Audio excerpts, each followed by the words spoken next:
ఒక మహిళకి మెనోపాజ్ వచ్చింది అనేది ఎలా తెలుసుకోవచ్చు? ఒక్కొక్కరికి ఒక్కొక్కలాగా చేంజెస్ అవుతూ ఉంటాయి. వాళ్ళు చెప్పే సిమ్టమ్స్ ఏంటి? 40 ఇయర్స్ వచ్చాయంటే చాలు చాలా మందిలో ఇది వస్తుంది. ఎందుకు? దీనికి ప్రత్యేక కారణాలు ఏమైనా మీరు చెప్పగలరు? ఏజెస్ పెరిగే కొద్దీ డిఫరెంట్ మేనిఫెస్టేషన్స్ వస్తాయి. ఒక విమెన్ పీరియడ్స్ వచ్చే టైంలో ఉండే ఆ గ్లోనెస్ కావచ్చు, ఆ బ్యూటీ వేరుగా ఉంటుంది. దీన్ని కూడా మహిళలు యాక్సెప్ట్ చేయలేరు కదండి మేడం, ఏమంటారు మీరు? మెనోపాజ్ స్టేజ్ లో ఉన్న విమెన్ కోసం స్పెషల్ ఎక్సర్సైజెస్ ఏమైనా ఉంటాయా? లెగ్స్ 90 degrees పెట్టి హోల్డ్ చేసి ఉంచడము. డాక్టర్ గారు, అసలు మెనోపాజ్ విమెన్ కి మీరు ఇచ్చే మెడికేషన్ ఎలా ఉంటుంది? 5 years లో ఎవ్రీ మంత్ ఆమె పీరియడ్ వచ్చినట్టుగా నటించింది. ఈ హస్బెండ్ ని సాటిస్ఫై చేయడమే వాళ్ళకి. దీన్ని ఇక ముందైనా కనీసం మహిళలు ఎలా తీసుకోవాలంటారు? When it needed rest, that has to be rest. కొంత హార్మోనల్ ఇంజెక్షన్స్ లాంటివి చేయిస్తున్నారు, అది వాళ్ళ జీవితాల మీద ఎలాంటి ఎఫెక్ట్ చూపిస్తుంది? అందరికీ నమస్కారం, నేను స్వరూప పొట్లపల్లి. ప్రస్తుతం మహిళలు అనేక శారీరక మానసిక సమస్యలను ఎదుర్కొంటున్నారు. ఇప్పుడు వాటన్నిటిలో మనం మాట్లాడుకోవాల్సింది మెనోపాజ్ ఇష్యూస్ గురించి. ఒక 40 years దాటాయంటే చాలు, నేను పరిపూర్ణ మహిళను కాదా, నా లైఫ్ ఏంటి అని మహిళలు ఇప్పుడు ఆలోచించుకోవాల్సిన పరిస్థితి వచ్చింది. ముఖ్యంగా మెనోపాజ్ ఇష్యూస్ అనేవి వారి మ్యారిటల్ లైఫ్ మీద, సెక్సువల్ లైఫ్ మీద కూడా ఎంతో ప్రభావం చూపుతూ ఉన్నాయి. అయితే వీటన్నిటి గురించి బయటకు డిస్కస్ చేయడానికి కూడా మహిళలు ఆలోచించాల్సిన పరిస్థితి వచ్చింది. ప్రస్తుతం నాతో పాటు స్టూడియోలో సీనియర్ గైనకాలజిస్ట్, అలాగే menopause society Hyderabad chapter general secretary doctor గారు ఉన్నారు, వసుంధర. ఆవిడతో మాట్లాడి అనేక విషయాలు తెలుసుకుందాం. అలాగే ఫిట్నెస్ కి సంబంధించి కూడా ఎన్నో విషయాలను అందించడానికి అనుప్రసాద్ గారు రెడీగా ఉన్నారు. ఆవిడ కంట్రీ క్లబ్ కి బ్రాండ్ అంబాసిడర్ గా పనిచేస్తున్నారు. అలాగే హెల్త్ అండ్ మోటివేషనల్ స్పీకర్ గా కూడా పనిచేస్తున్నారు. Health and wellness motivational speaker. వారిద్దరితో మాట్లాడి ఈరోజు మహిళలకి సంబంధించిన అనేక ఇష్యూస్ ని మనం తెలుసుకుందాం. నమస్తే డాక్టర్ గారు. నమస్తే. హలో అండి. నమస్తే అండి. అసలు మేడం, మెనోపాజ్ అనేది ఇప్పుడు చాలా పెద్ద సమస్యగా మహిళలకి తయారవుతోంది. ఒక మహిళకి మెనోపాజ్ వచ్చింది అనేది ఎలా తెలుసుకోవచ్చు? మెనోపాజ్ అందరూ అనుకున్నట్టుగా ఆల్ ఆఫ్ ఏ సడన్ ఇట్లా స్విచ్ వేసి స్విచ్ ఆపినట్టుగా పీరియడ్స్ ఒక ఫేజ్ వరకు వచ్చి ఆల్ ఆఫ్ ఏ సడన్ ఆగిపోవు. మెనోపాజల్ ట్రాన్సిషన్ పీరియడ్ అనేది ఒక సర్టెన్ పీరియడ్ ఉంటుంది. ఆ పీరియడ్లో ఒక్కొక్కరికి ఒక్కొక్కలాగా చేంజెస్ అవుతూ ఉంటాయి. కొంతమందికి వెరీ రేర్గా అప్పటి వరకు లాస్ట్ మంత్ వరకు పీరియడ్స్ వచ్చి ఈ మంత్ నుంచి పీరియడ్స్ రాకుండా ఉంటుంది. కొంతమందికి ఇరేషనల్ బ్లీడ్ ఉంటుంది, ఎవ్రీ 15 daysకి, ఎవ్రీ 20 daysకి, లేకపోతే 10 daysకి అట్లా అట్లా అట్లా ఇరేషనల్గా బిహేవ్ చేస్తూ ఒకసారి ఆగిపోతుంది. కొంతమందికి ఫ్రీక్వెన్సీ తగ్గుతూ వస్తూ ఉంటుంది, once in 3 months, 5 months, 6 months అట్లా. సో మెనోపాజ్ అనేది రెట్రోస్పెక్టివ్ డయాగ్నోసిస్ అంటారు. అంటే మనకి 1 year వరకు కంప్లీట్గా పీరియడ్స్ రాకపోతే that is menopause at that particular age అనమాట. నాట్ ఇన్ ఎర్లీ ఏజెస్, అది మెనోపాజ్ ఉంటుంది. ఇది మెన్స్ట్రువల్ పీరియడ్ బట్టి డిఫైన్ చేసేది. కానీ మెనోపాజల్ సిమ్టమ్స్ చాలా ఉంటాయి. Like menopause effects from head నుంచి టో వరకు ఎఫెక్ట్ చేస్తుంది. సో ఇందులో ఎక్కువ వ్యాసోమోటార్ సిమ్టమ్స్ అనేవి చాలా ప్రామినెంట్. వ్యాసోమోటార్ సిమ్టమ్స్ అంటే blood supply related to the symptoms అనమాట. వాళ్ళకి ఎక్కువ అంటే లైక్ అందరికీ చెమటలు పడుతుంటే వాళ్ళకేమో విపరీతమైన చలేసినట్టుగా ఉంటుంది. టెంపరేచర్ ఫ్లక్చువేషన్స్ ఎక్కువ ఉంటాయి. అందరికీ చలేస్తుంటే వాళ్ళకేమో ఏమైనా అందరికీ అంద కాంట్రరీ రివర్స్లో ఉంటారు అనమాట. అందరికీ ఉక్కు పెడుతుంటే వాళ్ళకి చలేయటం, అందరికీ చలేస్తే వాళ్ళకి ఉక్కు పెట్టడం. ఎంత ఉంటుందంటే ఈ బాడీ అంతా వాళ్ళకి విపరీతమైన పొగలు ఆవిరిలో వస్తున్నట్టుగా ఉంటాయి అన్నమాట. అండ్ ఆ వ్యాసోమోటార్ చేంజెస్ వల్ల విపరీతమైన హెడేక్స్, మూడ్ స్వింగ్స్ ఉంటాయి, సైకలాజికల్ సిమ్టమ్స్ ఉంటాయి. వాళ్ళు యాంగ్జైటీకి లోన్ అవుతూ ఉంటారు, విపరీతమైన డిప్రెషన్ ఉంటుంది.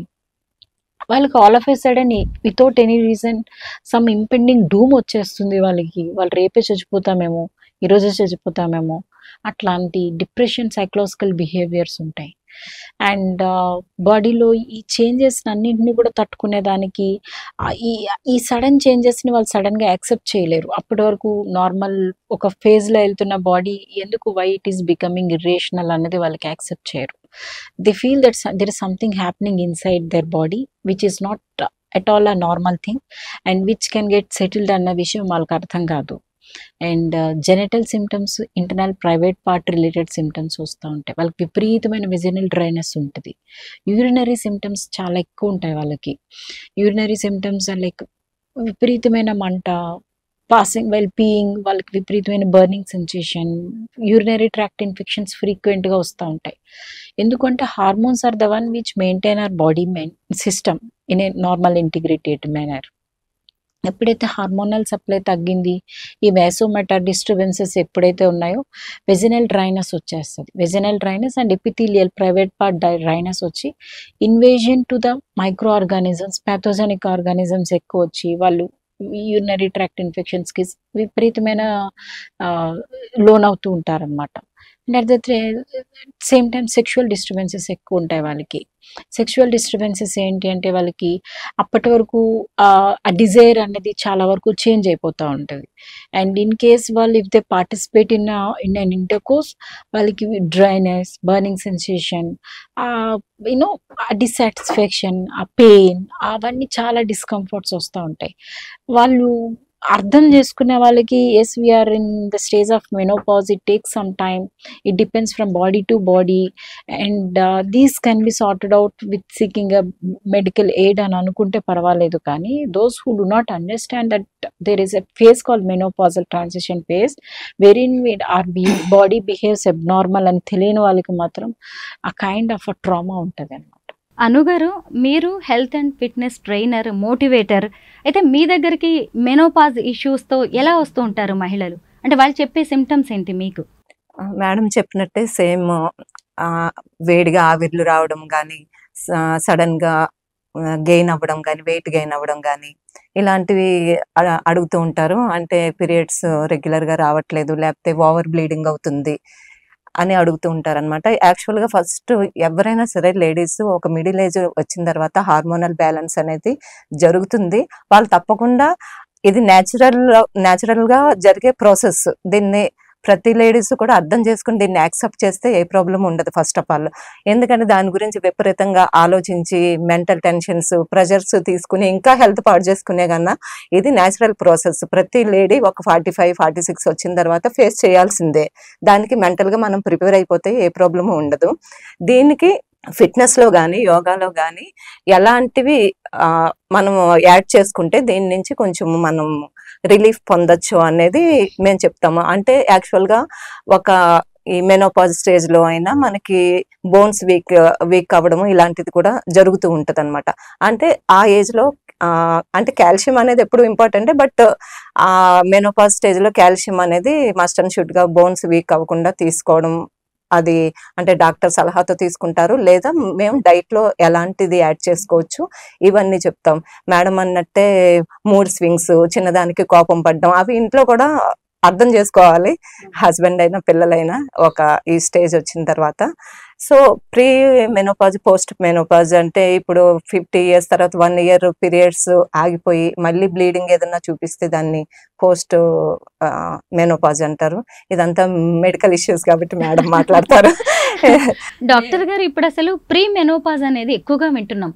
ఇంతకుముందు ఒక 50 ఏళ్ళు వచ్చినప్పుడు ఎప్పుడో మెనోపాజ్ స్టేజ్లోకి వెళ్ళేవాళ్ళు, కానీ ఇప్పుడు 40 years వచ్చాయంటే చాలు చాలా మందిలో ఇది వస్తుంది. ఎందుకు? దీనికి ప్రత్యేక కారణాలు ఏమైనా మీరు చెప్పగలరా? అంటే స్ట్రెస్ లాంటివేనా, ఇంకేమైనా ఉన్నాయా? యాక్చువల్గా చెప్పాలంటే there are 2 aspects which have been rising these days. ఒకటి, ఇదివరకు డేస్లో మెనోపాజ్ అని అంటే 45 నుంచి 48 years of age, maybe somewhere 47 is plus and minus ఉండేది. 47 plus and minus menopausal stage వచ్చేది. ఇప్పుడు 2 spectrums ఎట్లా అంటే మెనోపాజ్ 53-54 years వరకు చాలా మందికి రావటం లేదు, ఇంకొంతమందికి 40sలోనే మెనోపాజ్ వచ్చేస్తుంది. ఈ 2 స్పెక్ట్రమ్స్ చాలా ఇంక్రీజ్ అయినాయి. ఈ ఎర్లీగా పీరియడ్స్ ఆగిపోయి హార్మోనల్ షట్ డౌన్ అయ్యి దాని రిలేటెడ్ ఇష్యూస్తో వచ్చే వాళ్ళకి premature ovarian failure or insufficiency అంటాము. వాళ్ళకి ఏంటంటే ovaries all of a sudden could be because of any other reason functioning ఆగిపోతుంది, హార్మోనల్ సప్లై తగ్గిపోతుంది. సో వాళ్ళకి తెలిసిన సిమ్టమ్ ఒకటి, పీరియడ్స్ రావటం లేదు. Main symptoms. And menopausal symptoms వస్తే వాళ్ళు ఐడెంటిఫై చేయగలిగితే that is okay, that we're undergoing through menopause అని ఐడెంటిఫై చేయగలిగితే ఓకే. కానీ అందరికీ తెలిసే ఒకటే సిమ్టమ్, అంతా మెన్స్ట్రుయేషనే కాబట్టి నాకు పీరియడ్స్ ఆగిపోయినాయి అని వస్తారు. అండ్ కొంతమందికి వచ్చే సిమ్టమ్ ఏంటంటే నాకు 53 years 52 years ఇంకా పీరియడ్స్ వస్తున్నాయి, ఇంకా నాకు మెనోపాజ్ రాలేదని. ఈ రెండు స్పెక్ట్రమ్స్ కూడా రీసెంట్ డేస్లో ఇంక్రీజ్డ్గానే ఉన్నాయి. సో ఈ రెండింటికి రీజన్ ఏంటి అంటే maybe with all other body systems getting affected, ఇప్పుడు కూడా మన విమెన్లో కూడా ఈ system is also getting affected simultaneously. Maybe environmental changes కావచ్చు, జెనెటిక్ ఇవాల్యూషన్ కావచ్చు, మేబీ చేంజ్ ఒక ఏజెస్ పెరిగే కొద్దీ డిఫరెంట్ మేనిఫెస్టేషన్స్ వస్తాయి. మేబీ మెన్స్ట్రుయేషన్ ఇప్పుడు 9కి పడిపోయింది. ఈరోజు ఎర్లీ మార్నింగ్ ఒక కాల్ వచ్చింది మా రిలేటివ్స్ దగ్గర నుంచి, 9 years బేబీ వాళ్ళ డాటర్ మెచ్యూర్ అయింది అని. వాళ్ళు యూజువల్గా మన తెలుగు కల్చర్లో మెన్స్ట్రుయేషన్ అనేది ఒక పెద్ద సెలబ్రేషన్. వాళ్ళకి 9 yearsకి మెన్స్ట్రుయేషన్ వచ్చింది, పేషెంట్స్ వాళ్ళు అందరూ షాక్ ఉన్నారు. 9 yearsకి మెన్స్ట్రుయేషన్ వచ్చింది, ఈమెను ఏం చేయాలి? అది సెలబ్రేట్ చేయాలా, లేకపోతే ఆమెను మెంటల్గా ప్రిపేర్ చేయాలా, అసలు ఆమెకి ఆ సిచ్యువేషన్ ఎట్లా హ్యాండిల్ చేయాలి, అది అర్థం కాక కూడా షాక్ అయ్యారు. The same situation is happening with menopause as well. So 40 yearsకి మెన్స్ట్రుయేషన్ ఆగిపోతే వాళ్ళు అంతసేపు పీరియడ్స్ ఆగిపోతాయి, నాకు ఆ పీరియడ్ జంజట్ ఉండదు అని అనుకుంటారు. కానీ ఇంటర్నల్గా what the body system is will be struggling down the lane అనేది దే డోంట్ అండర్స్టాండ్. మెన్ కూడా హార్మోన్ డిపెండెంటే, విమెన్ కూడా హార్మోన్ డిపెండెంటే. విమెన్కి హెడ్ నుంచి టో వరకు అంతా హార్మోన్ డిపెండెంట్స్గా ఉంటుంది. సో ఈ హార్మోనల్ సప్లై ఉండదు, అప్పుడు మన హెయిర్ ఫాల్ ఉంటుంది, హెయిర్ బ్రిటిల్నెస్ పెరిగిపోతుంది, హెయిర్ గ్రేయింగ్ వస్తుంది, స్కిన్ చేంజెస్ వచ్చేస్తాయి, ముడతలు వచ్చేస్తాయి, బ్రెయిన్ అల్జీమర్స్ డిసీజ్ వస్తుంది, హార్ట్ వీకెన్ అయిపోతుంది, బోన్స్ బ్రిటిల్ బోన్స్ అయిపోతాయి, బాడీ సిస్టమ్స్ స్ట్రెంగ్త్ అయిపోతుంది, మన లెగ్స్ ఈ స్పైనల్ సిస్టమ్ అండ్ లెగ్స్ నీ పెయిన్స్ అవన్నీ వస్తాయి, స్పైన్ వీక్ అవుతుంది, గూనె వస్తుంది, వంగతనం వస్తుంది, వంగిపోతూ ఉంటారు. సో అన్నీ కూడా హార్మోన్స్ సపోర్ట్ అయిపోయి ఇండైరెక్ట్గా హార్మోన్స్ పైన డిపెండ్ అయిన స్ట్రక్చర్స్ అన్నీ వీక్ అయ్యి ఇట్లా అయిపోతారు. అది ప్రతి ఒక్కరు ప్రతి ఒక్కరు ఒక స్టేజ్లో చనిపోతారు. నార్మల్గా ఏజ్కి జరగాల్సింది ఆ ఏజ్కి జరిగి చనిపోతే ఓకే. కానీ 50 yearsకి వచ్చే మెనోపాజ్ వచ్చే బాడీ ఒకలాగా రెస్పాండ్ అవుతుంది, 40 yearsకి వచ్చే బాడీ ఇంకొకలాగా రెస్పాన్స్.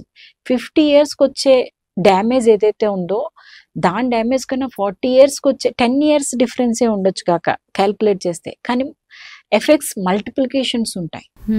సో మన బాడీ అడాప్టేషన్ కూడా అంత డిఫరెంట్గా ఉంటుంది అనమాట. ఈ 54 years వాళ్ళు కూడా ఇంత hormonal dependent, prolonged exposure of hormones is not at all good. Prolonged exposure of hormones కూడా మల్టిపుల్ క్యాన్సర్స్కి లీడ్ చేస్తూ ఉంటుంది. బ్రెస్ట్ క్యాన్సర్ లీడ్ చేస్తుంది, యూట్రైన్ క్యాన్సర్ లీడ్ చేస్తుంది, ఓవేరియన్ క్యాన్సర్ లీడ్ చేస్తూ ఉంటుంది. So not too much heavy, not too much లో is not good. అసలు ఎన్ని ఇష్యూస్ ఉన్నాయా మాకు నిజంగా తెలియదు మేడం. అసలు ఒకప్పుడు నిజమే మీరు అన్నారు కదా, పీరియడ్స్ జంజాటం ఎందుకు అని అనుకునే వాళ్ళు, ఎప్పుడు వస్తుందిరా బాబు ఇది ఆగిపోయే స్టేజ్ అని. బట్ దానివల్ల నిజంగానే వచ్చే ప్రాబ్లమ్స్ మాత్రం చాలా ఎక్కువగా ఉంటున్నట్టున్నాయి. ఎందుకంటే నిజంగానే ఒక విమెన్ పీరియడ్స్ వచ్చే టైంలో ఉండే ఆ గ్లోనెస్ కావచ్చు, ఆ బ్యూటీ వేరుగా ఉంటుంది. దీన్ని కూడా మహిళలు యాక్సెప్ట్ చేయలేరు కదండి మేడం, ఏమంటారు మీరు? అంతే, మెనోపాజ్ వచ్చిన తర్వాత ఆబ్వియస్గా హార్మోనల్ సప్లై ఆగిపోతుంది కాబట్టి స్కిన్ చేంజెస్ ఆబ్వియస్గా ఏమనాలి, స్కిన్ బ్రైటనింగ్ కానీ స్కిన్ టైటనింగ్ కానీ తగ్గిపోయి ఆ స్కిన్ వీకెనింగ్ అయిపోయి ముడతలు పడి ముసలితనం వచ్చేసి ఆ మెలాస్మాటిక్ చేంజెస్ అవన్నీ వచ్చేసి వాళ్ళు చాలా ఇబ్బంది పడతారు. అండ్ ఎప్పుడైతే హార్మోనల్ సప్లై తగ్గిపోతుందో బోన్స్ స్ట్రెంగ్తనింగ్ తగ్గిపోతుంది. సో వాళ్ళు ఈ ఫిట్నెస్ చుట్టూ తిరుగుతూనే ఉండాలా. So unless their strengthen their knees, their body, their muscle, వాళ్ళు బయట ఇచ్చే సప్లిమెంటేషన్ కానివ్వండి, వాళ్ళు అన్ని రకాలుగా తీసుకోవాలి. ఒకటి ఫుడ్ నుంచి తీసుకోవాలి, 2 కాల్షియం సప్లిమెంటేషన్ ఉండాలి, and they have to strengthen their body and bones. కొన్ని వందల రీల్స్ లో నేను నీ స్ట్రెంథనింగ్, బ్యాక్ స్ట్రెంథనింగ్ ఇవన్నీ చెప్పాను అనమాట, చాలా చెప్పాను. యాక్చువల్గా ఏంటంటే మనకి తీసుకునే ఫుడ్ ఇప్పుడు పీరియడ్స్ ఆగిపోయిన వాళ్ళు లావ్ అయిపోతున్నారు వాళ్ళకి ఏంటంటే కార్బోహైడ్రేట్స్ ఎక్కువ తినాలని ఉంటది అనమాట, క్రేవింగ్స్ ఎక్కువ ఉంటాయి. సో కార్బోహైడ్రేట్స్ వలన హెవీ వెయిట్ గెయిన్ అవుతూ ఉంటారు. క్యాలరీస్ అంటే ఇప్పుడు మనం మెంటల్ గా స్ట్రెస్ తీసుకోకుండా బ్యాలెన్స్డ్ డైట్ తీసుకుని minimum physical activity, sleep 7-8 hours పక్కా స్లీప్ ఉండాలి, చక్కగా వాటర్ ఎక్కువ తీసుకోవాలి, అంటే బ్యాలెన్స్గా ఎంత తీసుకోవాలో అంత. అంటే మేము ఎలా చెప్తామంటే మన బాడీ వెయిట్ ఇంటూ 3.5 ml తీసుకోవాలని చెప్తాం. అంటే ఫిజికల్ యాక్టివిటీ ఎక్కువ చేసే వాళ్ళు అయితే కొంచెం ఎక్కువ తీసుకోవచ్చు, అట్లా చెప్తాం అనమాట. ఇప్పుడు మనకి ఓవర్ బ్లీడింగ్ అది అవుతూ ఉంటుంది కాబట్టి దాన్ని మళ్ళీ మనకి రక్తహీనత లేకుండా కాపాడుకోవడానికి మనం దానిమ్మ ఇలాంటివన్నీ కూడా యాడ్ చేసుకోవాలంటే మూడ్ స్వింగ్స్ అన్నీ కరెక్ట్గా ఉండడానికి, బ్యాలెన్సింగ్గా ఉండడానికి. సో మంచి కాల్షియం ఫుడ్, పెరుగు, మనం ఇంట్లో తోడుపెట్టుకున్న పెరుగు, మంచి ప్రోటీన్, చెన్న అన్నీ ఏంటంటే మేము న్యాచురల్గా ఇంట్లోనే మనము న్యాచురల్ సోర్సెస్ ఫుడ్ తీసుకోండి, బయట నుంచి ఏమీ కెమికల్ యూజ్ చేయొద్దని ఎక్కువ చెప్తూ ఉంటాం అనమాట. చక్కటి ప్రోటీన్, ఫైబరు, ఫ్రూట్స్, నట్స్, ఇప్పుడు కాల్షియం రిచ్ సన్ఫ్లవర్ సీడ్స్ అని ఇవన్నీ, ఎందుకంటే విటమిన్ డి, కాల్షియం ఇవన్నీ ఒకటికి ఒకటి రిలేటెడ్. మన బోన్స్ స్ట్రాంగ్గా ఉండాలంటే అవి పక్కా చేయాలి, మనం తినాలి మన డైట్లో. అంటే ప్రాణాయామంలో చంద్రనాడి ప్రాణాయామం అని ఉంటుంది. యాక్చువల్గా ఏంటంటే బాడీ ఒక్కొక్కసారి ఆవిర్లు, చెమటలు పట్టడం ఇలాంటివి ఉంటుంది కదా, అది సింపుల్ ప్రాణాయామం. ఏంటంటే మనం ఒక్క నోస్ క్లోజ్ చేసి బ్రీత్ చేసి మళ్ళీ నెక్స్ట్ నాసిల్ నుంచి బ్రీత్ వదలడం. మన లెఫ్ట్ సైడ్ ఉండేది చంద్రనాడి అన్నమాట. ఆ చంద్రనాడి మనకి ఎప్పుడైతే యాక్టివేట్ అవుతుందో మన బాడీలో అంటే చల్లదనం వస్తుంది అనమాట. అందుకని ఆ ప్రాణాయామం అనేది చాలా ఇంపార్టెంట్. అది రెగ్యులర్గా చేయడం ఒకటి. ఏమీ ఎక్సర్సైజ్ చేయలేకపోతే కనీసం వాకింగ్ మినిమం ఒక 40 minutes 1 hour వాకింగ్ చేయండి, చిన్న చిన్న ఎక్సర్సైజ్ చేయండి. ఏమి చేయకుండా ఉంటే మీ ఒళ్ళు మీకు సహకరించదు అనమాట. అయితే మెనోపాజ్ స్టేజ్ లో ఉన్న విమెన్ కోసం స్పెషల్ ఎక్సర్సైజెస్ ఏమైనా ఉంటాయా? యోగా కానీ ఏమైనా యోగాసనాస్ ఉంటాయి. ఎలాంటివి వేయాలంటారు? అంటే చూడండి, బటర్ఫ్లై ఒకటి, మళ్ళీ ఉత్తాన్ పాదాసన్, లెగ్స్ 90 degrees పెట్టి హోల్డ్ చేసి ఉంచడము, ఇలా చాలా ఉన్నాయి. అంటే కొన్ని ఆసనాలు ప్రత్యేకంగా వేసుకోదగిన ఆసనాలు కొంతమంది విమెన్ కి ఏదైనా ట్రై చేయడానికి ఎక్కువ ఈ స్టేజ్ లో కిగిల్స్ ఎక్సర్సైజెస్ చాలా important. Kegels exercises, pelvic floor muscle strengthening exercises చాలా ఇంపార్టెంట్. నేను యాక్చువల్ గా కోర్ స్ట్రెంథెనింగ్ చాలా ఉంటాయండి, కోర్ స్ట్రెంథెనింగ్ వర్కౌట్స్. అందుకే నేను ఇప్పుడు మంత్లీ కూడా ఒక 4 times కొంచెము 1/2 spoon అల్లం రసం తీసుకోవడం, అంటే డైజెషన్ కి బాగుండడానికి. నెక్స్ట్ పటిక బెల్లం అంటాం కదా, అది ఒకటి, బాదాం ఒకటి, జీలకర్ర, ఈ 3 సమానంగా తీసుకుని దాన్ని పౌడర్ చేసుకుని వీక్లీ ఒక 2 times అట్లాగా వాటర్లో మిక్స్ చేసుకుని తాగడము. దానివల్ల ఏంటంటే ఎనర్జీ ఇన్స్టెంట్ ఎనర్జీ వస్తుంది, అండ్ మూడ్ స్వింగ్స్ అనేది పోతుంది. ఇది హెల్త్కి మంచిది అనమాట. సో అలాంటి చిన్నవి పాటించమని చెప్తూ ఉంటాము.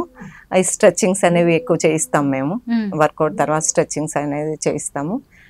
లిటిల్ బిట్ కార్డియో వర్కౌట్స్ కూడా చెప్తూ ఉంటాం అనమాట. డాక్టర్ గారు, అసలు మెనోపాజ్ విమెన్ కి మీరు ఇచ్చే మెడికేషన్ ఎలా ఉంటుంది?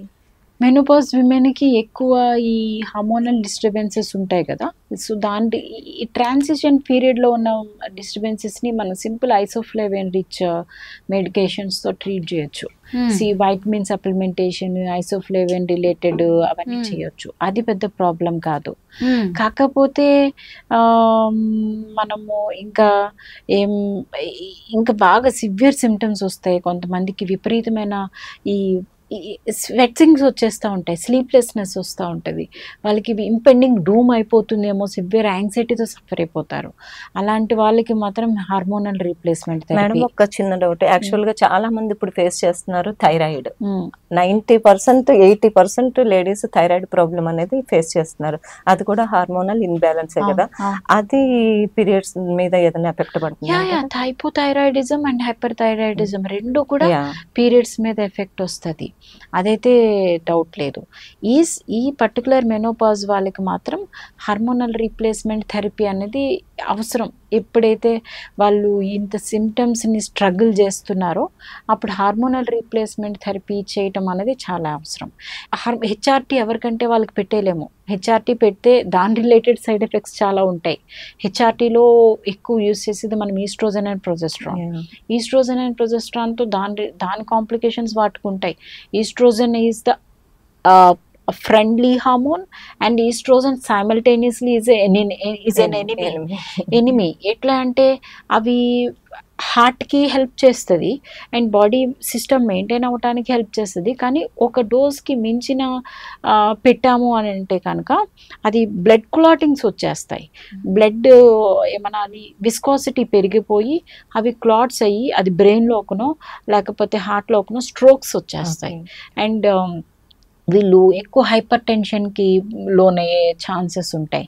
ఇవన్నీ కూడా ఎప్పుడు అంటే ఈ హార్మోనల్ డిస్టర్బెన్సెస్కి హెచ్ఆర్టీ మనం ఇచ్చే ముందర బేస్ లైన్ ఇవాల్యుయేషన్ చేయకుండా ఇండికేషన్, ఈ పేషెంట్కి ఇండికేషన్స్ కాంట్రా ఇండికేషన్స్ కరెక్ట్గా ఉన్నాయా లేదా, is this patient is eligible for HRT లేదా చూసుకొని, అండ్ క్యాన్సర్ రిస్క్ ఏమైనా ఉందా లేదా చూసుకొని అవన్నీ బ్యాలెన్స్ చేసినాకే హెచ్ఆర్టీ ఇవ్వాలి. ఇప్పుడు ప్లస్ ఉంటుంది ప్రతిదానికి, మైనస్ ఉంటుంది. నాకు ఒక చిన్న డౌట్ ఉంది మేడం. యాక్చువల్గా ఒక ఏజ్ వచ్చిన తర్వాత కాల్షియం అనేది సప్లిమెంట్ లేడీస్ అందరూ తీసుకుంటే మంచిది అని చెప్తారు.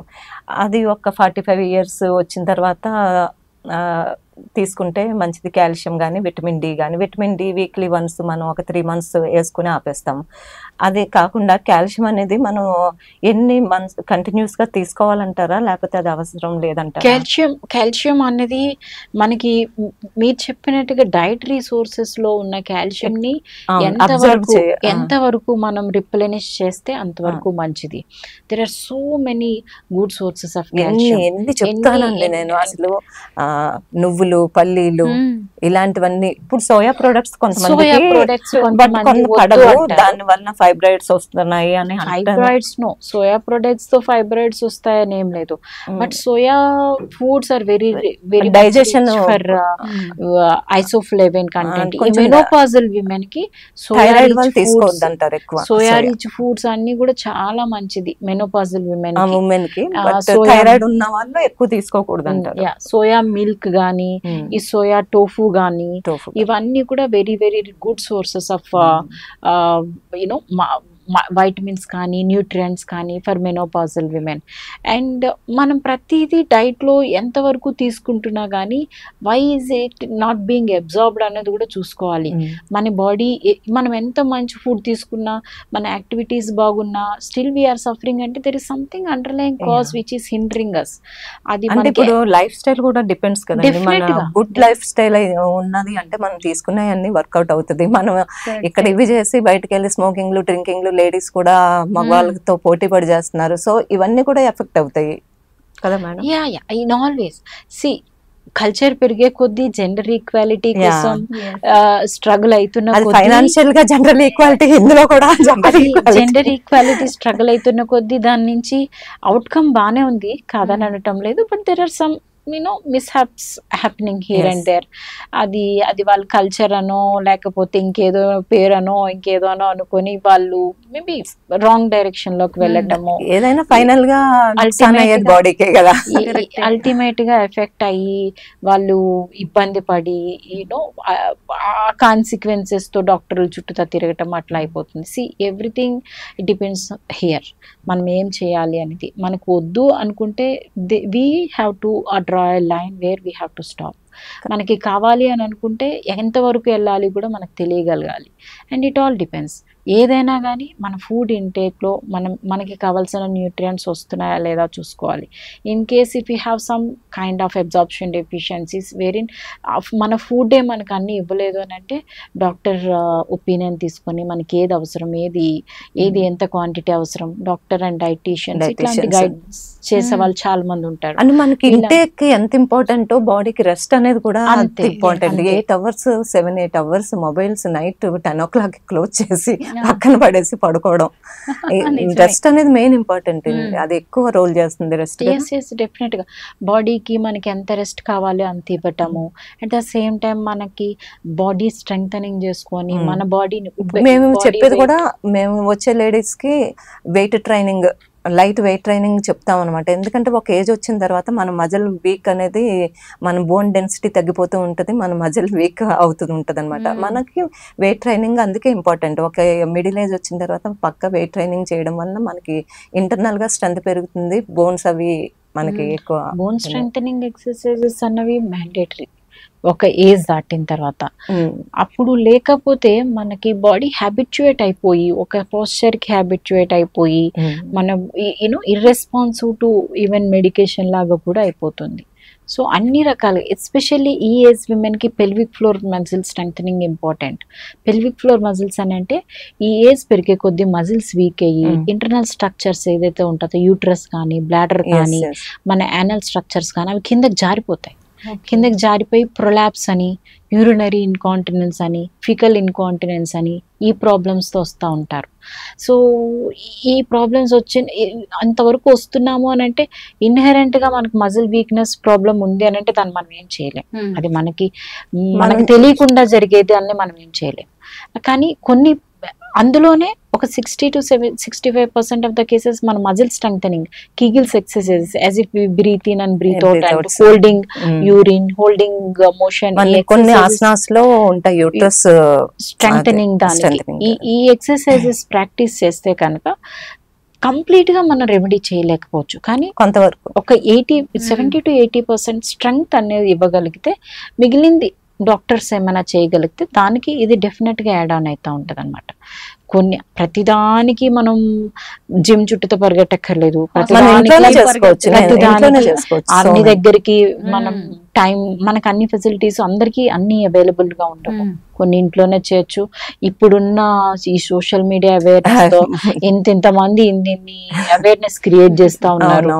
వాళ్ళందరూ వాళ్ళెవరు చెప్తున్నారు, దాని నుంచి అది మనం best benefit out of it ఎట్లా రావాలి, నాకేది అవసరం అని చూసుకొని చేయగలిగితే ఐ థింక్ మెనోపాజ్ కూడా చాలా ఈజీగా హ్యాండిల్ చేయాలి. అది ఈజీగా తీసుకుంటే ఈజీగానే, దాన్ని ఎంత సీరియస్ గా తీసుకుంటే అది మనకు సీరియస్నెస్ అనిపిస్తుంది తప్ప అది one of the part of my life అని అనుకుంటే చాలా ఈజీగా దాంతో వెళ్ళొచ్చు. మన అమ్మమ్మ కాలంలో ఈ మెనోపాజ్ అనేది ఇంత పెద్ద ఇష్యూగా ఎందుకు కనిపించలేదు అంటే అప్పుడు వీళ్ళకి ఇంత స్ట్రెస్ లేదు ముఖ్యంగా, అలాగే వాళ్ళకి బాడీ స్ట్రెంగ్త్ ఎక్కువగా ఉండేది, ఫుడ్ లో బలం ఉండేది, జాబ్స్ అంటూ వీళ్ళు పరిగెత్తింది కూడా తక్కువే మనతో కంపేర్ చేస్తే ఇప్పుడు. సో ఇవే ఎక్కువ రీజన్స్ గా కనిపిస్తుంది. ఇప్పుడు మెనోపాజ్ వాజ్ ఎ గ్రేస్ చాలా గ్రేస్ఫుల్ గా మెనోపాజ్ అయ్యేది. అందులోనూ పిల్లలకి పెళ్లిళ్ళు చేసి ఉండేవాళ్ళు కాబట్టే ఇక వాళ్ళకి అంత స్ట్రెస్ లేదు. They weren't multitasking then. ఇప్పుడు we're all multitasking. We're looking after our jobs, we have to look after our own health, we have to look after the family, we have to look around children, we have to look about our work place. Multiple pressures ఉన్నాయి. Joint families కూడా లేదు. there is no one to support, there is no one to support, as we have been doing a multitasking here. So handling the things and how to, and there is no one to guide us. See, ఇట్లా వస్తే నీకు ఇట్లా ఇలా వెళ్ళాలి, ఇట్లా వస్తే నీకు ఇంట్లో సిట్యువేషన్ ఎట్లా ఉంటే you have to handle like this అని చెప్పేదానికి కూడా లేరు. అండ్ చెప్పినా యాక్సెప్ట్ చేసేదానికి మనం రెడీగా లేము. So all these are the conditions where we're putting ourselves into trouble. And we are inviting so many risk factors into our life by not listening to others or by the circumstances which we are in, and maybe lack of time. ఇవన్నీ factors add చేస్తున్నాయి. That is the outcome of this disease burden. Madam ఇందాక madam చెప్పినట్టు ఇప్పుడు sexual life అనేది menopause తర్వాత తగ్గిపోవడం వల్ల ఇవి డైవర్స్ వరకు వెళ్తున్నాయి ఇలా అన్నారు కదా. ఇప్పుడు వెజినా డ్రైనెస్ అనేది ఫేస్ చేస్తారు కదా, చాలా మంది నన్ను అడుగుతూ ఉంటారు మా జిమ్ లో పెద్దవాళ్ళు. సో దానివల్ల పార్టిసిపేట్ చేయలేకపోతూ ఉంటారు కదా, దానికి ఏదైనా మళ్ళీ ఆపరేషన్ లేకపోతే దానికి ఏమైనా ట్రీట్మెంట్ ఉందా, లేకపోతే ఫుడ్ వల్ల ఏదైనా ఉంటుందా? లేదు, ఇది ఎప్పుడు కూడా ఈ సెక్షువల్ ఇది 2 రకాలుగా ఉంటుంది.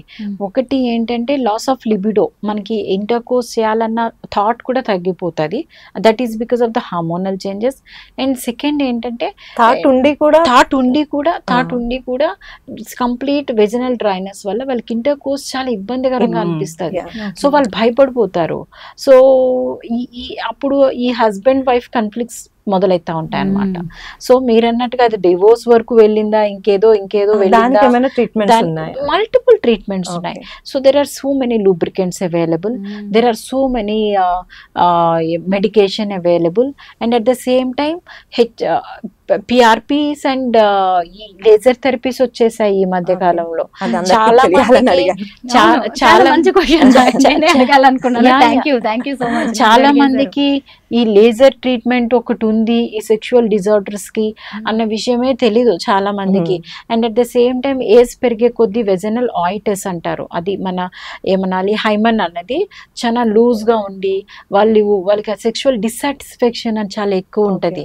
మేబీ బికాస్ ఆఫ్ బర్తింగ్ వలనో ఏజ్ రిలేటెడ్ సాగింగ్ వలనో వాళ్ళు చాలా మంది మా దగ్గర complaint we're not having satisfaction, చాలా లూజ్ ఉందనో అట్లాంటివి కంప్లైంట్స్ ఇస్తారు. వాళ్ళందరికీ చాలా మందికి అవేర్నెస్ లేని విషయం ఏంటంటే ఎంత మెడిసిన్ అడ్వాన్స్ అయింది అని అంటే laser therapies for intimate hygiene అన్నది and cosmetic gynaecology and aesthetics in gynecology. So aesthetics in I'm an aesthetic like vaginal cosmetic gynecologist. నేను కాస్మెటిక్ గైనకాలజిస్ట్ కాబట్టి ఎట్లా అంటే వాళ్ళకి ఎవరికి తెలియని విషయం ఏంటంటే లేజర్స్ అండ్ పిఆర్పీస్ ట్రీట్ చేసి ఈ లిబిడోని ఇంక్రీజ్ చేయొచ్చు, O spots enhancements and G spots enhancements అనేవి ఉంటాయి, లిబిడో కూడా ట్రీట్మెంట్ చేయొచ్చు, అండ్ మీ ఇంటర్నల్ వెజనల్ డ్రైనెస్ని కూడా మీ ఓన్ బ్లడ్ తీసి ఇంజెక్ట్ చేసి లూబ్రికేషన్ పెంచొచ్చు, ఏమనాలి వెజనాని మనం ఏం సర్జరీ చేయకుండానే హైమన్ టైట్ చేయొచ్చు. డెఫినెట్ గా లేజర్స్ అండ్ పిఆర్పీస్ కదా, but not to an extent that person is not bearable. Minimum ఒక 2-3 సిట్టింగ్స్ లో అవసరపడుతుంది. I have treated so many and 90%, I won't say 90%, maybe 80 to 90% of them were very happy. And if is definitely 10% వాళ్ళకి ఏం effect రాలేదు and they are still unhappy. And there are multiple researches going on about this because అసలు ఇది ఉందనే విషయమే చాలా మందికి తెలియదు. Laser and PRP for sexual enhancement ఉందనే విషయం తెలీదు, laser and PRP for vaginal dryness ఉందని. అసలు నెంబర్ ఆఫ్ విమెన్ వాళ్ళు వైట్ డిశ్చార్జ్ అని చెప్పి వెళ్ళి ఊరికే పోయి హిస్టెక్టమీ చేసుకుని మళ్ళీ వైట్ డిశ్చార్జ్ అని వస్తారు. వాళ్ళకి వైట్ డిశ్చార్జ్ కి అసలు మీరు ఏం చేయకుండానే జస్ట్ ఒక లేజర్ తో వైట్ డిశ్చార్జ్ ట్రీట్ చేయొచ్చు అనే విషయమే చాలా మందికి తెలియదు. అవేర్నెస్ లేకపోవడం ఈవెన్ డాక్టర్స్ లో కూడా ఇంత లేనట్టుంది మ్యామ్, చెప్పట్లేదు కూడా నాకు తెలిసి. లేజర్ ట్రీట్మెంట్ పెట్టుకొని వైట్ డిశ్చార్జ్ ట్రీట్ చేయొచ్చు అనే విషయమే చాలా మందికి తెలియదు. ఊరికే వైట్ డిశ్చార్జ్ వచ్చంటే హిస్టెక్టమీ అంతే, యూట్రస్ తీసేయడం అయిపోయింది, సంబంధమే లేదనే విషయం చాలా మందికి తెలియదు. అసలు ఓవర్ బ్లీడింగ్ అవుతుందని వచ్చిన వాళ్ళు కూడా యూట్రస్ తీసేస్తారు, కొన్ని రోజులు వెయిట్ చేసి. అది ప్రాసెస్ కదా, మెనోపాజ్ ముందు చాలా మందికి అది ఫేస్ చేస్తారు. చాలా మందికి ఇర్రేషనల్ పీరియడ్స్ ఉంటాయి మెనోపాజ్ ముందర. అది మెనోపాజల్ ట్రాన్సిషన్ పీరియడ్ అని అర్థం కాక అసలు ముందు తీయించేసుకుంటారు. డాక్టర్స్ కూడా అంత గైడ్ చేయట్లేదు యూట్రస్ రిమూవల్ సర్జరీకి. Not all doctors, but not all doctors, maybe some may be a kind of that. We shouldn't be saying that. అంటే మీరు చెప్తుంటే అసలు ఇది ఇంత డీప్ సబ్జెక్ట్, ఇంత మంచి ట్రీట్మెంట్ ఉందా అనిపిస్తుంది కదా. వస్తున్నారా మేడం ఇలాంటి ట్రీట్మెంట్ తీసుకోవడానికి? తెలుసు కదా, అంటే లైక్ మీరు స్పెషలిస్ట్ కాబట్టి ఇందులో నాకు like I'm cosmetic gynaecologist and menopause certified practitioner అనే విషయం తెలుసు కాబట్టి క్లయింట్స్ కూడా మీ దగ్గర అనుగారికి చాలా మంచి ఐడియా వచ్చింది ఇప్పుడు. అట్లా ఎందుకంటే చాలా మంది ఫేస్ చేస్తున్నారు, ఆల్ ఓవర్ ఫ్రమ్ ఇండియా వస్తూ ఉంటారు నా దగ్గర. మాకు ఇన్ హౌస్ లేజర్ ఉంది, ఇన్ హౌస్ ఇవన్నీ ఉన్నాయి కాబట్టి. So we are attached to the big centre కాబట్టి.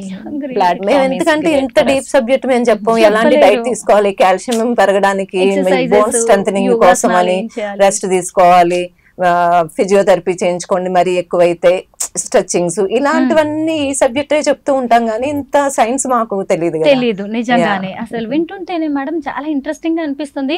అసలు కాస్మెటిక్ గైనకాలజిస్టా ఏం చేస్తారు? కాస్మెటిక్ గైనకాలజీ ఆ ప్రాబ్లమ్స్ సాల్వ్ చేస్తారు. Cosmetic gynaecology is a very very very vast subject. చాలా మంది అది ఏంటి అనేది కూడా తెలియదు. Yes ma'am. కాస్మెటిక్ గైనకాలజీ అనేది ఏంటంటే it starts from intimate hygiene to intimacy satisfaction. So మన బాడీ మన ఇష్టం, మన బాడీ మనకు నచ్చినట్టుగా ఉండాలి. ఎదుటివాడు ఎవడో చూసి వాళ్ళకి నచ్చినట్టుగా ఉండాలన్న ఇది లేదు. మన ఎక్కడ బాడీలో పార్ట్ అయినా మనకు నచ్చినట్టుగా చేసుకోవాలి అన్న పార్ట్ నుంచే ఈ ప్లాస్టిక్ సర్జరీ అనే కాన్సెప్ట్ వచ్చింది. ఫస్ట్ కాస్మెటిక్ సర్జరీ అనే concept, not plastic surgery. Plastic surgery has a medical appliances wherein అవసరమైన వాటికి సర్జరీ చేస్తారు. కాస్మెటిక్ సర్జరీ నీ బాడీని నీకు నచ్చినట్టుగా చేసుకో, అది కాస్మెటిక్ అని. When that comes to an intimate parts, అందులో వెజనల్ కాస్మెటిక్ గైనకాలజీ అనే పార్ట్ వచ్చింది. దాంట్లో one of the reasons is ఒకటి మెడికల్ అప్లయన్సెస్ అండ్ రెండు కాస్మెటిక్ అప్లయన్సెస్. మెడికల్ అప్లయన్సెస్ ఎవరికి? ఈ నిజంగానే వెజనల్ హైమన్ ప్రాబ్లమ్స్ ఉన్న వాళ్ళకి, ఈ క్లైటోరల్ ప్రాబ్లమ్స్ ఉన్న వాళ్ళకి, ఇవన్నింటికి కూడా మెడికల్గా ట్రీట్మెంట్ అవసరం. వాళ్ళది కొంతమందికి యూట్రస్ సరిగ్గా డెవలప్ కాదు, యూట్రస్ మొత్తం పార్ట్ డెవలప్ కాదు, వెజైనా డెవలప్ కాదు. సో దానికి కాస్మెటిక్ గైనకాలజీ లో స్పెషలైజేషన్ చేస్తున్నాను కాబట్టి నేను మెడికల్గానే అదొక వే క్రియేట్ చేయాలి. That is a half of the part of cosmetic gynaecology. ఇంకొకటి ఏంటి, వాళ్ళకి ఆ ఇంటిమేట్ పార్ట్స్ వాళ్ళకి నచ్చినట్టు కావాలనుకుంటారు. లేబియోప్లాస్టీస్ కొంతమంది కావాలనుకుంటారు, కొంతమంది ఈ బిక్నీ హెయిర్ వద్దు అనుకుంటారు, ఈ బిక్నీ లైన్స్ కావాలనుకుంటారు, ఆ మీడియల్ ఆస్పెక్ట్స్ థై మాకు ఈ కలర్లో కావాలి, ఈ షేప్లో కావాలి, ఈ స్ట్రెంగ్త్లో కావాలి అట్లా అంటారు. వెజనల్ ఆరిఫైసెస్, ఈ హైమన్ సెక్షువల్ ఏరియాస్ అన్నీ కూడా ఇంత పర్టికులర్ స్ట్రెంగ్త్ ఉండాలి, లేకపోతే నాకు లూజ్ ఉంది, టైట్ ఉంది, ఇట్లాంటివి అంటారు. అండ్ దట్ ఇవన్నీ కూడా ఈ కాస్మెటిక్ గైనకాలజీ అంటే ఆస్థెటిక్స్ ఇన్ గైనకాలజీలో వస్తాయి. కానీ చాలా మందికి తెలియని విషయం ఏంటంటే అసలు వైట్ డిశ్చార్జ్కి లేజర్ వాడచ్చు, వైట్ డిశ్చార్జ్కి పిఆర్పి వాడచ్చు అనే విషయమే చాలా మందికి తెలియదు. అండ్ చాలా మందికి ఏంటంటే సెక్షువల్ డిజైర్స్ అన్ని వాళ్ళ ప్రాబ్లమే సెక్షువల్ డిజైర్ అని అన్నప్పుడు దాన్ని ఎన్హాన్స్ చేయొచ్చు.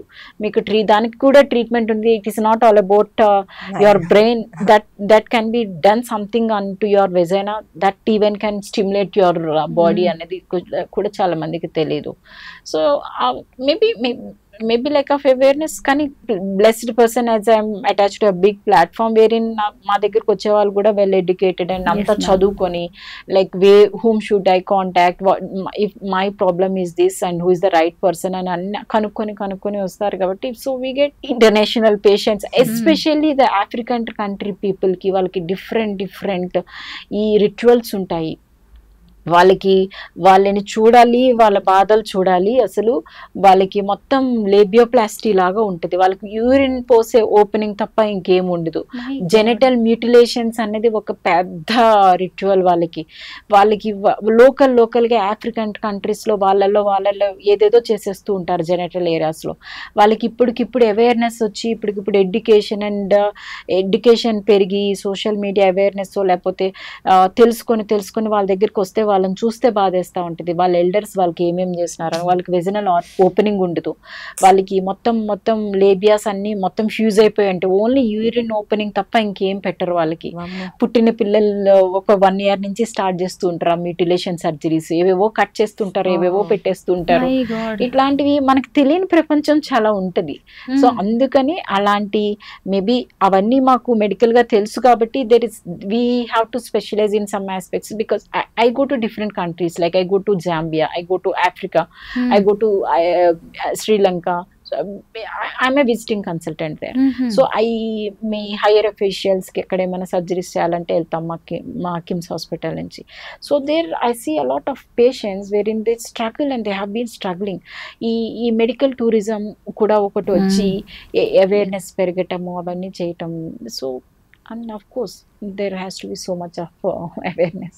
వింటారా మ్యామ్ మీరు చెప్తుంటే ఆఫ్రికన్ కంట్రీస్ వాళ్ళ రిచువల్స్ ఇలా ఉన్నప్పుడు? వింటారు వాళ్ళు అక్కడ ఇప్పుడు ఎడ్యుకేషన్ బాగా పెరిగింది కాబట్టి వాళ్ళు అక్కడ చేసుకునే దానికన్నా they prefer to come here and get it done.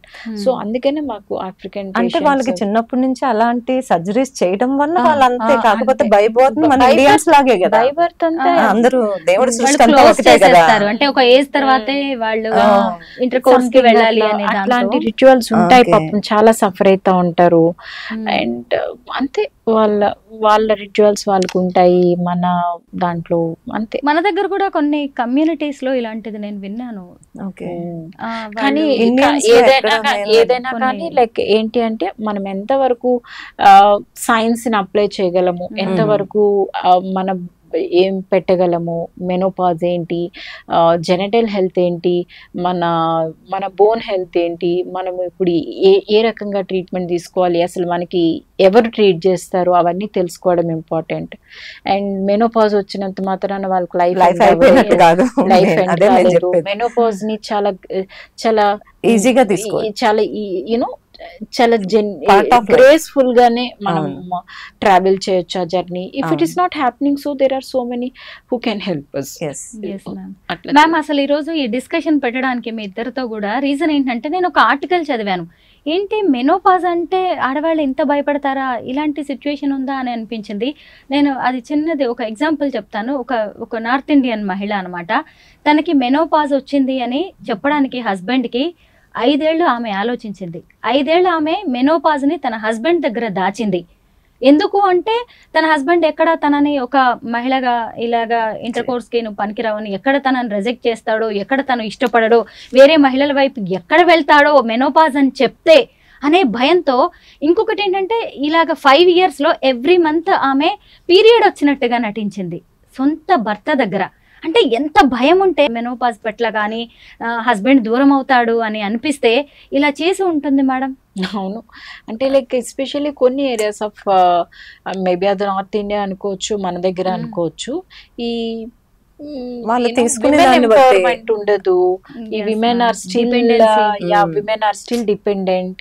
And వాళ్ళకి ఏంటంటే ఈ హస్బెండ్ ని సాటిస్ఫై చేయడమే వాళ్ళకి ఉన్న ఓన్లీ జాబ్. నేను ఆయనకి ఇచ్చేది, ఆమె చెప్పిన మాటలో నేను ఆయనకి ఇచ్చేది ఏముంది, ఇది తప్ప అని ఆమె ఆలోచించిందంటే ఇంకా ఆవిడ ఎక్కడున్నట్టు. వాళ్ళని హస్బెండ్ సాటిస్ఫై చేయడమే జాబ్ అని చాలా మంది ఫీల్ అవుతూ ఉంటారు. కానీ ఇప్పుడు నార్త్ ఇండియాలో విమెన్ పరిస్థితి ఇప్పటికీ ఇంకా అలాగే ఉంది, చాలా దారుణంగానే ఉంటుంది. ఈ రోజుకి ఆ గుంగట్ వేసుకోవాల్సిందే. వాళ్ళ సిచ్యువేషన్స్ ని బట్టి మేబీ అట్లా చేసి ఉండొచ్చు. Developing in all ways and it develops. అది కూడా మనకి జెంట్స్ కూడా అర్థం చేసుకుని మనకి సపోర్ట్ గా నిలిస్తే మనకి ఏ భయం ఉండదు. మామూలుగానే విమెన్ హెల్త్ అంటేనే పెద్దగా ఇంపార్టెన్స్ ఇవ్వరు. ఏముందులే ఇంకా ఏదో టాబ్లెట్ వేసుకుందాం ఆడవాళ్ళు చెప్పరు, మగవాళ్ళు కూడా వాళ్ళకుండే బిజీలో వాళ్ళు మేము అర్నింగ్, మేమే ఇంత కష్టపడుతున్నాం, మేమే హాస్పిటల్స్ కి వెళ్ళట్లేదు, ఇలాంటివి కామన్ గా వస్తాయి కదా. మన హెల్త్ ఎప్పుడు మనం చూసుకోవాలి, మనమే. దాంతో కూడా అసలు అందులోనూ మెనోపాజ్ అనే దాన్ని పెద్ద ఇష్యూగా తీసుకోవట్లేదు. కానీ దీన్ని ఇక ముందైనా కనీసం మహిళలు ఎలా తీసుకోవాలంటారు, ఎలాగా జాగ్రత్తలు పాటించాలి? ఒకటి ఎప్పుడు కూడా మీరు చెప్పిందంటే prevention is better than cure always. So annual health checkup is must. Annual health checkup లో మనకి అన్ని కనిపెట్టలేకపోవచ్చు, అట్లీస్ట్ మేజర్ కనిపెట్టకపోతే ఏదైనా జరిగిన తర్వాత అరే అప్పుడు స్కాన్ చేయించుకొని ఉంటే, ఒక బ్లడ్ టెస్ట్ చేయించుకొని ఉంటే, డాక్టర్ కన్సల్టేషన్ తీసుకుంటే ఎంత స్టేజ్ కి వచ్చి ఉండేది కాదన్న గిల్ట్ డిసీజ్ కన్నా ఎక్కువ చంపేస్తుంది. ఎవ్రీ 6 months 3 months ఒక్కసారి లిపిడ్ ప్రొఫైల్ ఎక్కువ చంపేస్తా ఉంటది అది మాత్రం. సో యాన్యువల్ హెల్త్ చెకప్ చాలా అవసరం. మనకి సిచ్యువేషన్ ఒక్కసారి doctor at the same time డాక్టర్ని కన్సల్ట్ చేయటం, మన బాడీని మనం మెయింటైన్ చేయటం, మనకి పాజ్ అండ్ రెస్ట్ దానికి అర్థం తెలియాలి. We have run for so much of time, now we should give a pause అనేది. Running is must for continuation of life, but way to pause అనేది కూడా అర్థం చేసుకోవాలి. అప్పుడే మన బాడీ సహకరిస్తుంది. మనం ఎంతసేపు పరిగెడదాం అని అంటే ఇట్ ఒక స్టేజ్ ఆఫ్ లైఫ్లో ఇట్ డెఫినెట్లీ సీక్స్ అరెస్ట్. అప్పుడు మనం రెస్పెక్ట్ చేయలేదు అని అంటే మనం ఎన్ని మెడికేషన్స్ వాడినా, మనం ఎన్ని సర్జరీస్కి పోయినా అది కోఆపరేట్ చేయదు. When it needed rest, that has to be rested. దానిని మనం రెస్పెక్ట్ చేయకపోతే it will not respect us. Yes ma'am. అసలు నాకు ఆ ఆర్టికల్ చదివిన తర్వాత ఏంటి వైఫ్ అండ్ హస్బెండ్ రిలేషన్షిప్ ఇంకా అక్కడే ఆగిపోయిందా, ఇంకా అసలు దీని గురించి ఆలోచిస్తున్నామా అని చాలా అనిపించింది నాకు. అయితే ఇప్పుడు పోస్ట్ మెనోపాజ్ అప్పుడు తర్వాత తీసుకోవాల్సిన జాగ్రత్తలు ఏమన్నా ఉంటాయా మ్యామ్? ఇది వచ్చింది తర్వాత మెనోపాజ్ విమెన్ కి ఎక్కువ క్యాన్సర్ రిస్క్ ఎక్కువ ఉంటుంది. సో ఈ క్యాన్సర్ రిలేటెడ్ ఇష్యూస్ ఏమైనా ఉన్నాయా? అండ్ మెనోపాజ్ వాళ్ళందరూ కూడా ఈ బోన్ స్ట్రెంగ్థనింగ్ ఎక్సర్సైజెస్ తో పాటు క్యాన్సర్ ఫ్రీక్వెంట్ గా చెకప్. ఆ ఏజ్ అంతా కూడా క్యాన్సర్ ప్రోన్ ఏజ్ 50 నుంచి. సో వాళ్ళకి డిఫరెంట్ క్యాన్సర్స్ ఉంటాయి. సో వాళ్ళకి హిస్టరీ ఏంటి, మనకున్న బాడీ ఎట్లాగా, మన బాడీ ఎట్లా వర్క్ చేస్తుంది, మనకి post menopausal bleeding is an important aspect. ఒకసారి మెనోపాజ్ వచ్చిన తర్వాత వాళ్ళకి ఎట్టి పరిస్థితుల్లో బ్లీడ్ కాకూడదు, అది రూల్. ఒక్కసారి అలా పోస్ట్ మెనోపాజల్ బ్లీడ్ వస్తే biopsy is mandatory. Biopsy doctor దగ్గరికి వెళ్ళి చెక్ చేయించుకొని, అవసరమైతే స్కానో ఎంఆర్ఐ ఏదో తీపించుకొని బయాప్సీ చేయించుకొని నాకు క్యాన్సర్ లేదు అనిపించుకోకపోతే మళ్ళీ ప్రాబ్లం. మళ్ళీ అది ఏమైందో అది ఎందుకు అని అంటే ఎర్లీ స్టేజెస్ లో క్యాన్సర్ డిటెక్ట్ అయితే ఇంకా మంచిది. క్యాన్సర్ అయినా కానీ నష్టం ఏముంది, సర్జరీ చేస్తే దేర్ ఎండ్స్ ద మ్యాటర్. కానీ సర్జరీ ట్రీట్మెంట్ ఉంది. సర్జరీ చేయకపోతే అది బియాండ్ దాటుకొని స్ప్రెడ్ అయిపోయిన తర్వాత నేను అప్పుడు చేయించుకొని ఉంటే బాగుండేది కదా అన్న వర్డ్ మాత్రం చాలా కష్టం అనిపిస్తుంది తీసుకోవటం. అండ్ అందుకనే ఎట్ ద ఎర్లియస్ట్ మనకి ఏమేమైనా సిమ్టమ్స్ వచ్చినాయి అని అంటే ఒక మేబీ 60 years దాటిన తర్వాత డాక్టర్స్ అండ్ పేషెంట్స్ ఫ్రెండ్స్ అయిపోతారు డెఫినెట్ గా. ఎందుకు అని అంటే వాళ్ళు ఫ్రీక్వెంట్ విజిటర్స్. అండ్ వాళ్ళని చూసి మీ ఇంట్లో ఫ్యామిలీ మెంబర్స్ కన్నా డాక్టర్ కి ఎక్కువ వాళ్ళ షేరింగ్ కూడా చాలా ఎక్కువ ఉంటది. వాళ్ళు ఒక స్టేజ్ లో they treat as like their family members. వాళ్ళకి ఏం పర్సనల్ కష్టాలు కూడా మాకే చెప్పడానికి ఎక్కువ ఇష్టపడతా ఉంటారు. ఒక స్టేజ్ లో వాళ్ళ హ్యాపీనెస్ కూడా ఒక్కొక్కసారి మాతోనే షేర్ చేసుకోవాలనుకుంటారు. Yes, it is a kind of a relation and it is all about emotions. We definitely do understand. But the thing is, taking care of our body is much important. అయితే నాకు వీటన్నిటిలో final గా అనిపించింది ఏంటి అంటే ఈ టైంలో women కి ఫ్యామిలీ సపోర్ట్ చాలా హస్బెండ్ తో పాటు పిల్లల అవసరం కూడా. అయితే ఒక మహిళ వీటన్నిటిని తెలుసుకుని ఉండాలి ముందు కదా. ఆవిడ తెలుసుకుని ఉంటేనే తన హస్బెండ్ కి చెప్పగలదు. దీన్ని ఆవిడే ముందు టెన్షన్ పడ్డం వల్ల హస్బెండ్ కి చెప్పలేదు. ఆమె తెలుసుకోవడం చాలా అవసరం. At the same time family members ఆమె ఆ స్టేజ్ లో ఊరికే అరవడం, ఊరికే ఇరిటేట్ అయిపోవడం, ఊరికే స్ట్రగుల్ పడటం, అవన్నీ మా అమ్మకి ఏదో అయిపోయిందో లేకపోతే ఆమె ఏంది పిచ్చిలా బిహేవ్ చేస్తుంది, ఆమెకే ప్రపంచంలో లేని ఉన్నాయా మాకెవరికి లేవా, అట్లాంటివి అనే బదులు if they understand and console that person that you are undergoing through menopause, yes, these do happen, we are there to support you, nothing, you take rest, we'll take you to the doctor, we'll give necessary medication తీసుకుంటే తగ్గిపోతుంది, ఇంకొక 6 months లో adjust అవుతావని ఆ support psychological గా సగం problem అక్కడే తగ్గిపోతుంది. అప్పుడు ఆమెకి విపరీతమైన కాన్ఫిడెన్స్ వస్తుంది. మెడిసిన్ తీసుకుంటే తగ్గుతుంది, నన్ను మా ఫ్యామిలీ మెంబర్స్ అర్థం చేసుకున్నారు, నన్ను డాక్టర్ దగ్గరికి తీసుకెళ్తారంట, డాక్టర్ దగ్గర తీసుకెళ్తే తగ్గిపోతుంది, అదే తగ్గిపోతుంది. మెనోపాజ్ వచ్చిన వాళ్ళు ఎన్ని అచీవ్ చేసిన వాళ్ళు ఎంత మంది ఉన్నారు. అవును, బోల్డ్ మందిని చూసాను. కరెక్ట్. అవును, మనం ఫిజికల్ గా మెంటల్ గా స్ట్రాంగ్ గా ఉంటే చాలా. అసలు పీరియడ్స్ అనే దాన్ని కూడా ఇన్ని రోజులు మాట్లాడడానికి ఆలోచించే వాళ్ళు ఇప్పుడు కొంచెం అక్కడ ఫ్రీనెస్ వచ్చినట్టుగానే కనిపిస్తుంది. ఇప్పుడు మెనోపాజ్ విషయంలో కూడా అది జరగాలి మ్యామ్, అవేర్నెస్ కూడా పెరగాల్సిన అవసరం ఖచ్చితంగా కనిపిస్తుంది. మెనోపాజ్ గురించి నాకు తెలిసి బాగానే అవేర్నెస్ వస్తుంది. అండ్ హోపింగ్ సో డెఫినెట్ గా over the time everybody will be knowing about menopause. And menopause లో ఇన్ని ప్రాబ్లమ్స్ ఉంటాయి, అది పేషెంట్ రోలే కాదు మన రోల్ కూడా మెనోపాజ్ లో ఉంది అనేది అర్థం చేసుకుంటున్నారు. మ్యామ్ ఫైనల్ గా ఒక్క క్వశ్చన్, మీరు ఇందాక చెప్పారు కదా ఇవాళ మార్నింగ్ ఒక కాల్ వచ్చింది 9 years పాప మెచ్యూర్ అయింది అని. నిజంగా ఇలా చాలా మంది 9 years కి 10 years కే పిల్లలు మెచ్యూర్ అవుతున్నారు. అటు పేరెంట్స్ ఇటు పిల్లలు చాలా ఇబ్బంది పడిపోతున్నారు. నేను ఢిల్లీలో కూడా చూసాను మ్యామ్, కొంతమంది ఫ్రెండ్స్ ఇలా చెప్పడం. అసలు దీన్ని ఎలా డీల్ చేయాలి? ఫుడ్ లో ప్రాబ్లమ్స్ ఉన్నాయంటారా? నో, ఫుడ్ చాలా ప్రాబ్లమ్స్ ఉన్నాయి. ఒకటి జెనెటికల్ గా ప్రీడెటర్మైన్ అయిపోయింది ఫస్ట్ థింగ్. రెండు ఫుడ్ ఇంటేక్ కూడా మనం నేను అదే- తీసుకున్న ఫుడ్ అది Main ఏమో నేను అదే చెప్తున్నా, food ఏ intake. రకాల ఫుడ్స్ మనల్ని ఇన్ఫ్లుయెన్స్ చేస్తున్నాయో తెలీదు. అట్ ద సేమ్ టైం వాళ్ళకి సోషల్ మీడియా అవేర్నెస్ కూడా వచ్చి వాళ్ళ అవేర్నెస్ అవ్వడం కూడా కొంచెం Yes, ప్లస్ yes. పాయింటే. అవును. అండ్ కాకపోతే ఏంటంటే అది ఆడుకునే ఏసే నిజంగా. ఆడుకునే పిల్లలు ఆడుకోవాలి, కదా ma'am? ఆడుకునే పిల్లలు ఆడుకోవాలి. వాళ్ళు వచ్చి ఈ బ్లడ్ ఏంది, స్ట్రెయిన్ ఏంది, ఈ స్ట్రెయిన్ ఏంది, వాళ్ళ అంటే స్ట్రగుల్ ఇప్పుడు ఏంటి అని నా అనకూడదు. ఉద్దేశం అఫ్ కోర్స్ ప్రీవియస్ డేస్ లో 13-14 Yes. 13-14 was a good time. Now that అప్పుడు కొన్ని రోజుల తర్వాత that slowly drop down to 12-11. ఇప్పుడు 9 is horrible age to listen at all. She was just 9. ఒక 2 days బ్యాక్ కూడా మా హాస్పిటల్ ఫీవర్ కోసం అడ్మిట్ అయ్యి వెళ్ళింది. టుడే మార్నింగ్ నేను ఫీవర్ ఎట్లా ఉంది అని అడగటానికి ఫోన్ చేస్తే అసలు అన్ఫార్చునేట్లీ ఆ మెచ్యూర్ అయింది అని అంటే లైక్ పాపం వాళ్ళ పేరెంట్స్ షాక్ లో ఉన్నారు. Like Too early.